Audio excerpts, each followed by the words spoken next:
আসসালামু আলাইকুম। প্রতিবারের মতন নতুন একটা ভিডিওতে আপনাদের আবারও স্বাগতম। তো আজকে আবারও চলে এসেছি নতুন একটা লোকেশন, নতুন একটা জায়গা আপনাদের সাথে শেয়ার করতে। তো এই মুহূর্তে আমি উপস্থিত আছি অভয়নগর ছত্রপাড়া গ্রামে ঠিক মাঝামাঝির একটা অংশে।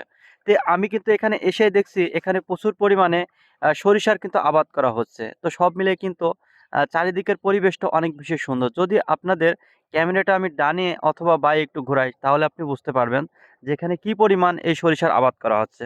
তো সব মিলে কিন্তু অনেক বেশি ভালো লাগছে যে এখানকার পরিবেশটা দেখে এবং নিরিবিলি একটি জায়গা। এখানে প্রচুর পরিমাণে বাতাস কিন্তু বচ্ছে যেহেতু শীতকাল চলছে, তো যার কারণে প্রচুর পরিমাণে ঠান্ডা কিন্তু আমরা পাচ্ছি এখানে আসার পরে। যেহেতু এটা মাঠ, আর মাঠের ভিতরে প্রচুর পরিমাণ বাতাস হবে এটা কিন্তু স্বাভাবিক।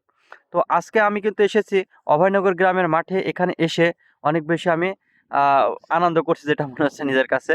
কারণ এখানে যে সুন্দর পরিবেশটা এবং সুন্দর ফুল সব মিলে কিন্তু অসাধারণ পরিবেশ। আপনারা পিছনের একটু লক্ষ্য করলেই দেখতে পারবেন সবকিছু। যেখানে আমাদের যেদিকে নজর যাবে সেদিকেই কিন্তু এই সরিষার ফুল আমাদের চোখে পড়বে। এই যে দেখুন। তো আমাদের এক কথায় এখানে প্রচুর পরিমাণে এবার কিন্তু সরিষার আবাদ করা হচ্ছে। তো সব মিলিয়ে এবার মোটামুটি ভালো অবস্থা সরিষার। তো সবাই ভালো থাকবেন, সুস্থ থাকবেন। আসসালামু আলাইকুম।